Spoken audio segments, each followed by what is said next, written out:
अऊज़ु बिल्लाहि मिनश्शैतानिर्रजीम बिस्मिल्लाहिर्रहमानिर्रहीम इन्ना फ़तहना लक फ़तहम मुबीना लियग़फ़िर लकल्लाहु मा तक़द्दम मिन ज़ंबिका व मा तअख़्ख़र व युतिम्म निअमतहु अलैक व यहदियक सिरातम मुस्तक़ीमा व यंसुरकल्लाहु नस्रन अज़ीज़ा व क़ाल तआला व क़ुल जाअल हक़्क़ु व ज़हक़ल बातिल इन्नल बातिल कान ज़हूक़ा। अस्सलामु अलैकुम वरहमतुल्लाहि वबरकातुहू। नाज़रीन, आप देख रहे हैं दुनिया मेरे आगे यूट्यूब चैनल और मैं हूं ग़ुलाम नबी मदनी।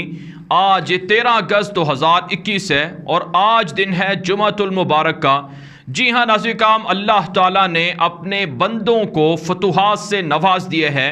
अल्लाह रब्बुल इज़्ज़त की जानिब से 20 साल तक जिन मुजाहिदीन ने अल्लाह के दीन की सरबुलंदी के लिए जिहाद किया, अल्लाह ने उन्हें अपनी नुसरत और फ़तह का मज़ा चखा दिया है। और अल्लाह रब्बुल इज़्ज़त ने कदम कदम पर इन शेरों की, इन मुजाहिदीन की मदद की थी। और यकीनन आज इन मुजाहिदीन का सर फ़ख्र से बुलंद हुए है जब इनको अल्लाह ताला ने पूरी दुनिया के सामने सर बुलंद कर दिया है। इस वक्त दुनिया की आबादी 7 अरब के करीब है। पूरी दुनिया अल्लाह रब्बुल इज़्ज़त की ये नुसरत देख रही है और अल्लाह ताला की जो मदद ख़ास तौर पर अल्लाह के बंदों पर नाज़िल हुई, इसका मुशाहिदा और इसका मुआयना पूरी दुनिया कर रही है। नाज़रीन, इस वक्त अफ़गानिस्तान भर के अंदर जश्न का समा है। आज जुमे का रोज़ है और आज जुमे के रोज़ जहाँ जुमे के इज्तिमात में लाखों अफ़गान शहरियों ने आज़ादाना तरीके से जुमे की नमाज़ें अदा की हैं, वहीं इस जुमे को आज़ादी का जुमा भी मनाया जा रहा है। अफ़गानिस्तान के मुसलमानों को एक मर्तबा फिर काफ़रों से आज़ादी मिली है। वो काफ़िर जो तन्हा नहीं थे बल्कि पूरी दुनिया के काफ़िर मुत्तहिद होकर लड़ाई कर रहे थे। नाज़रीन, ये कोई मामूली बात नहीं है। जिस तरह से 1400 साल पहले रसूल अकरम सल्लल्लाहु अलैहि वसल्लम के लश्कर के ख़िलाफ़ आप सल्लल्लाहु अलैहि वसल्लम के मुजाहिदीन के ख़िलाफ़ आप सल्लल्लाहु अलैहि वसल्लम के सहाबा इकराम के ख़िलाफ़ और मुसलमानों को और इस्लाम को मिटाने के लिए उस वक्त के मुशरिकीन मैदान में निकले थे और बदर के अंदर आकर उन्होंने लड़ाई की थी, तो पूरा कुफ्र उस ज़माने का वो मुशरिकीन का साथ दे रहा था। बिल्कुल पिछले 20 साल से पूरी दुनिया की कुफरिया ताकतें, पूरी दुनिया के अंदर फैले हुए शरीर लोग और तागूती ताकतें मुत्तहिद होकर अल्लाह के शेरों के मुकाबले में आई थी, अल्लाह के मुजाहिदीन के मुकाबले में आई थी। ये कोई जंग मामूली जंग नहीं थी नाज़रीन, ये जंग इस्लाम और कुफ्र की जंग थी। ये जंग मुसलमानों और काफरों के दरमियान जंग थी। ये कोई सियासी जंग नहीं थी। ये जमहूरियत बचाने के लिए जंग नहीं थी। ये पार्लियामेंट बचाने के लिए जंग नहीं थी। ये गवर्नर हाउस या सदारती महल बचाने की जंग नहीं थी। ये पैसों की भी जंग नहीं थी और ये सकाफत की भी जंग नहीं थी, बल्कि ये एक नजरिए की जंग थी। हक और बातिल की जंग थी जिसमें हक जीत गया है और बातिल हार गया है। आज पूरी दुनिया मुशाहिदा कर रही है कि अल्लाह का दीन गालिब आ गया है और अल्लाह रब्बुल इज़्ज़त ने कुरान पाक के अंदर ये जो फरमाया है कि ये इस्लाम गालिब होकर रहेगा और तमाम अदियान पर गालिब होकर रहेगा और यही दीन बरहक है। अल्लाह रब्बुल इज़्ज़त ने आज 1400 साल के बाद एक मर्तबा फिर दुनिया के सामने अपनी ताकत का इजहार कर दिया है और दुनिया की कुफरिया ताकतों को बता दिया है कि तुम्हारी मादियत, तुम्हारे असलहे और तुम्हारी हर तरह की टेक्नोलॉजी वो अल्लाह की ताकत के सामने बेबस है। जब अल्लाह का फैसला होता है तो हर चीज़ हो जाती है और जब अल्लाह किसी चीज़ का फैसला नहीं करते और जब अल्लाह की मर्जी नहीं होती, मंशा नहीं होती, तो फिर किसी भी सूरत कोई इसके ख़िलाफ़ अगर करे तो उसे कामयाबी नहीं मिलती है। नाज़रीन, अफ़गानिस्तान के 34 सूबे हैं। 34 सूबों में से 18 सूबे तालिबान ने फ़तह कर लिए हैं। मज़ीद 3 सूबे तालिबान ने फ़तह किए हैं। कल रात को कल के दिन में तालिबान को 6 सूबे फ़तह करने का मौका मिला और आज सुबह से हम जो मॉनिटर कर रहे हैं कि आज सुबह सवेरे से 3 मज़ीद सूबे तालिबान के पास चले गए हैं और ये अफ़गान तालिबान के पास फ़तह होने वाले सूबों की कुल तादाद 18 बन गई है। 34 सूबों में से 18 सूबे तालिबान के पास चले गए हैं। जो मज़ीद सूबे तालिबान के पास गए हैं इसमें सूबा ज़ाबुल है और सूबा लुगर है और इसी तरह से सूबा अरोज़गान है। ये 3 सूबे तालिबान के पास चले गए हैं और अफ़गान तालिबान ने यहाँ का कंट्रोल संभाल लिया है। ज़ाबुल का गवर्नर सरेंडर हो गया, अरोज़गान का गवर्नर सरेंडर हो गया और इसी तरह से लूगर का गवर्नर भी सरेंडर हो गया।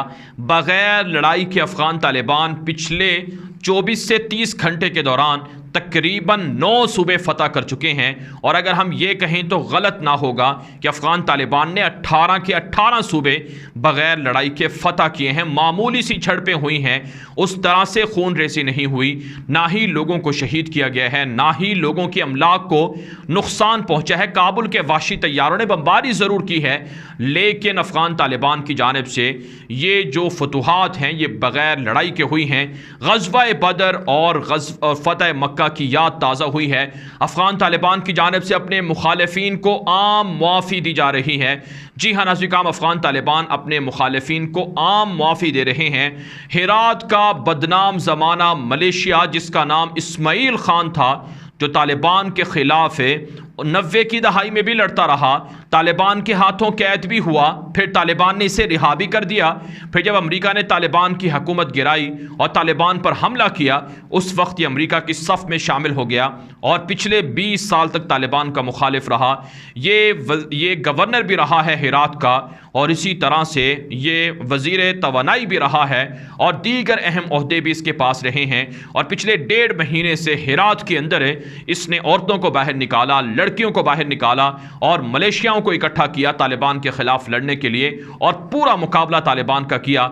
लेकिन अफ़गान तालिबान के साथ अल्लाह की ताकत थी, इस वजह से इसे भी सरेंडर होना पड़ा। नाज़रीन, कल जब अफ़गान तालिबान ने सूबा हेरात को फ़तह किए है तो उस मौके पर यह शख्स काबुल भाग रहा था, लेकिन फिर इसे लगा कि काबुल जाएगा तो काबुल का भी तालिबान मुहासरा करेंगे, इसलिए ये अपनी मर्जी से सरेंडर हो गया। इसने हथियार डाल दिए, अपने मलेशियाओं को भी कहा कि तालिबान के सामने हथियार डाल दिए जाएं। अफ़गान तालिबान ने इसकी तस्वीरें नशर की हैं। तालिबान तर्जुमान ज़बीहुल्लाह मुजाहिद डॉक्टर नईम वर्दक ने ट्विटर अकाउंट पर इस्माइल खान मलेशिया के सरेंडर होने का स्टेटमेंट जारी किया है और तालिबान ने अपने सख्त से सख्त मुखालिफ इस्माइल खान को भी मुआफ़ी दे दी है, जो कई मुजाहिदीन को शहीद कर चुका था, जो तालिबान का पक्का मुजरिम था।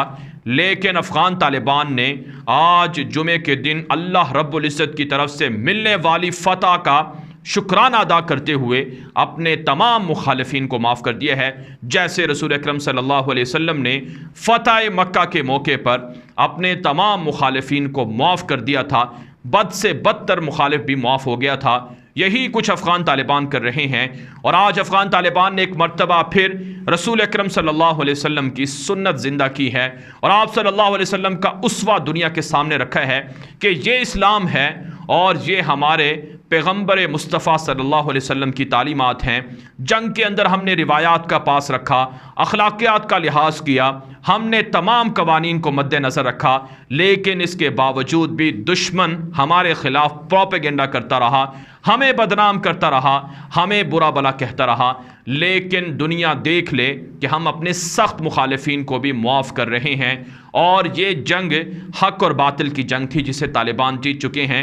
आज उन तमाम शुहदा की रूहें खुश होंगी, बिलखुसूस तालिबान के बानी मुल्ला मोहम्मद उमर मुजाहिद मरहूम और उनके दीगर साथी जो अमरीका के ख़िलाफ़ है और जराइम पेशा लोगों के ख़िलाफ़ है, मुजरमों के ख़िलाफ़ है, जंग करते रहे, जिन्होंने इस जमात की बुनियाद रखी और जिन्होंने अल्लाह के इस लश्कर को परवान चढ़ाया। आज उन सब की रूहें खुश होंगी। नाज़रीन काम, ये मामूली फ़तह नहीं है, बहुत बड़ी फ़तह है और ये फ़तह ऐसे ही हासिल नहीं हुई, इसके पीछे बहुत कुर्बानियाँ दी गई हैं। हज़ारों नहीं लाखों मुजाहिदीन शहीद और कैद हुए हैं, उन पर तशद्दुद हुआ है, उनको अक़ूबत खानों में डाला गया है और उनके ख़िलाफ़ तरह तरह के इल्ज़ामात लगाए गए हैं। लेकिन बिल आखिर अल्लाह ताला अपने जो बंदे होते हैं, जो मुजाहिदा करते हैं, जो तकलीफ़ें बर्दाश्त करते हैं, उन्हें ज़रूर फ़तह देते हैं। अल्लाह रब्बुल इज़्ज़त का फ़रमान बिल्कुल बरहक है, इन्ना मअल उसरि युस्रा, कि हर तंगी के बाद आसानी होती है और यकीनन अफ़गान तालिबान को हर तंगी के बाद आसानी मिल चुकी है। नाज़रीन काम, अफ़गान तालिबान के सामने ना सिर्फ हिरात से इस्माइल खान मलेशिया और मलेशिया का सरगना और उनके दीगर साथी सरेंडर हुए हैं, बल्कि सूबा गजनी से और सूबा लूगर से, ज़ाबुल से और इसी तरह से हेलमंद, कंधार और दीगर जगहों से भी हज़ारों काबुल फ़ौजी पुलिस एहलकार तालिबान के सामने हथियार डालकर सरेंडर हुए हैं। हमारे ताज़ादार इतलात ये हैं जो अब तक की ताज़ा रिपोर्ट सामने आ रही हैं कि गुज़श्ता 24 से 48 घंटों के दौरान जो अफ़गानिस्तान के मुख्तलिफ सूबे हैं वहाँ से तकरीबन 10,000 के करीब काबुल फ़ौजी, पुलिस एहलकार और इंटेलिजेंस इदारों के एहलकार और इसी तरह से मलेशिया के लोग सरेंडर हुए हैं, जो बहुत बड़ी फतह है। अभी अफ़गान तालिबान ने 8 सूबे फ़तह किए हैं और 18 सूबे फ़तह किए हैं, और इन 18 सूबों के बाद जो बाकी मानदा 16 सूबे हैं वो भी अफ़गान तालिबान आने वाले 10 दिन के अंदर फ़तह कर लेंगे। बल्कि जिस बर्क रफ्तारी से तालिबान आगे बढ़ रहे हैं और जिस तेज़ी से सूबे सरेंडर हो रहे हैं और सूबों के गवर्नर हथियार डाल रहे हैं, इससे लग ये रहा है कि आने वाले 2 से 3 दिन के अंदर पूरी गेम या पूरा मंजरनामा बदल जाएगा और अफ़गानिस्तान के असल हुक्मरान अफ़गान तालिबान बन जाएंगे। नाज़रीन किराम, इसके अलावा कुछ दीगर ख़बरें भी हैं और कुछ दीगर अपडेट्स भी हैं जो आपको अगली वीडियो के अंदर हम बताएंगे, इसलिए आप हमारे इस चैनल को लाजमी सब्सक्राइब करें और साथ साथ बेल आइकन को भी प्रेस कर लें, और हमारा ट्विटर अकाउंट है ग़ुलाम नबी मदनी के नाम से, उसे भी फॉलो कर लें, क्योंकि लम्हा बलम्हा सूरत हाल बदल रही है और जो तफसीलात हैं वो हम ट्विटर अकाउंट पर नशर भी कर रहे हैं, तो उसे आप फॉलो लाजमी करें और साथ साथ इस चैनल को भी सब्सक्राइब कर लें और इस वीडियो के नीचे अपनी कमेंट के जरिए से राय भी ज़रूर दिया करें। चूँकि वीडियो लंबी हो जाती है इसलिए मज़ीद अपडेट आपको इस वीडियो के अंदर नहीं बता सकते, इसके लिए आपको अगली वीडियो हमारी लाजमी देखनी होगी, जहाँ पर मज़ीद ख़बरें हैं अशरफ गनी के अफ़गानिस्तान से फ़रार होने के हवाले से और अब्दुल्ला सालेह के अफ़गानिस्तान से फ़रार होने के हवाले से, और इसी तरह से सूबा बल्ख के अंदर और दीगर जगहों पर तालिबान ने जहाज़ों पर भी कब्ज़ा किया है, वो वीडियोज़ भी हैं, वो आपके सामने रखेंगे। बहरहाल अब तक के लिए इतना ही, इजाज़त दीजिए, अल्लाह हाफ़िज़।